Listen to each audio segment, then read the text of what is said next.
Du 5 au 7 octobre s'est tenu à Washington le Forum économique sur l'Afrique.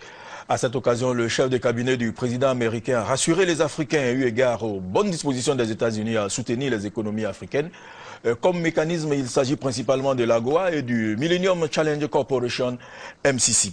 Bonsoir, Monsieur Banzio. Vous êtes le ministre du Commerce de la République de Côte d'Ivoire. La Côte d'Ivoire admise à l'AGOA un motif de satisfaction pour le gouvernement, mais aussi pour les hommes d'affaires. Absolument. Je pense qu'aujourd'hui, nous sommes très heureux. Nous avons enregistré donc la déclaration solennelle du président, son Excellence le président Barack Obama, président des États-Unis d'Amérique, qui a déclaré donc la Côte d'Ivoire éligible à l'AGOA, qui est un mécanisme important qui élargit en tout cas l'éligibilité, l'importation libre des produits en provenance de la Côte d'Ivoire à près de 6400 produits, les produits agro-industriels, les produits agroalimentaires, qui seront donc ainsi, en tout cas, exportés vers les États-Unis sans quota et sans droit de douane, ce qui fait disons un gain de compétitivité d'au moins 17%.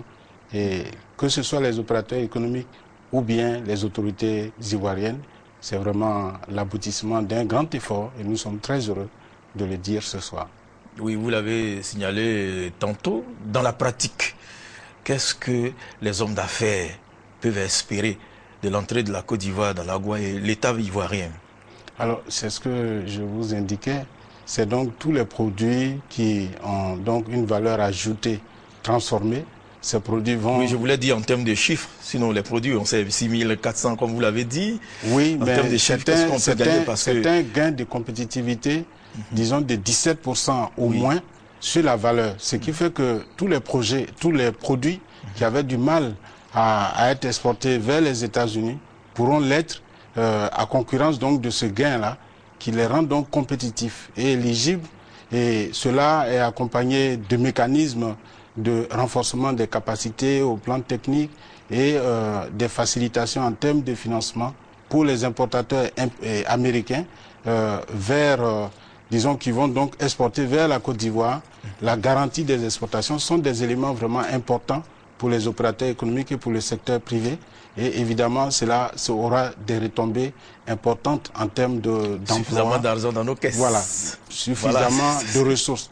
Bon, je voudrais ajouter que c'est une première étape qui permet donc d'être éligible aussi à un mécanisme de soutien, d'aide aux pays en développement, qui est le MCC, et qui donc pourrait donc avoir des retombées d'au moins 500 milliards en termes d'investissement au niveau des infrastructures et des équipements. Donc c'est vraiment important, disons, que la Côte d'Ivoire soit éligible, au-delà donc de tous les autres aspects, parce que vous savez qu'il y a beaucoup de négociations qui sont en cours, certaines structures comme la BAD qui doivent revenir sur Abidjan, l'ICCO qui doit se relocaliser à Abidjan, l'OIAC, l'Organisation interafricaine du café, dont le siège est à Abidjan, mais qui s'était délocalisé. Ce sont des signaux très forts, voilà, qui vont donc ramener toutes ces structures vers la Côte d'Ivoire et rassurer tous les opérateurs et tous les acteurs, disons, qui sont en affaires avec la Côte d'Ivoire ou bien qui ont l'intention de mener des affaires en Côte d'Ivoire.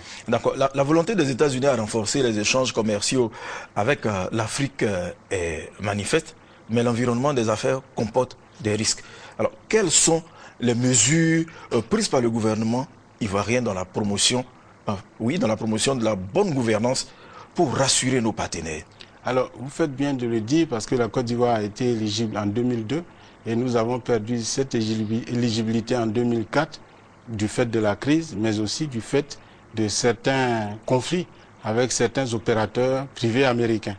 Et je pense que, comme vous voyez, le président de la République, le président Alassane Ouattara, et c'est à son actif, a donc pris des mesures pour que, au plan juridique, l'environnement des affaires soit clair et que tous les dossiers juridiques qui sont engagés aboutissent et que tout le travail soit fait dans la transparence et avec célérité. C'est important pour les opérateurs économiques quand ils viennent faire des affaires dans des pays qu'ils soient sûrs que ce sera le droit qui sera dit. Et je pense que c'est tout l'effort et c'est tout le travail que nous sommes en train de faire actuellement sous la direction du Premier ministre, pour faire en sorte que ces principes-là soient respectés et que cela puisse contribuer à rassurer davantage tous ceux qui sont en Côte d'Ivoire, que ce soit les institutions internationales ou les opérateurs privés. Et pour terminer, un ministre du Commerce satisfait aujourd'hui?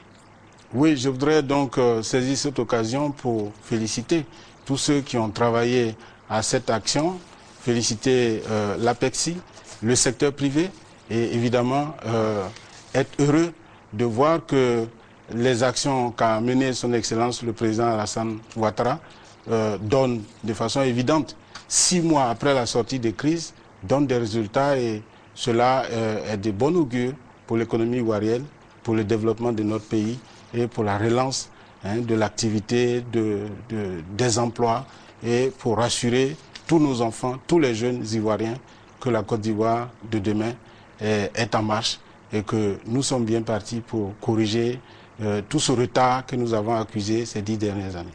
Merci, Monsieur le ministre. Merci.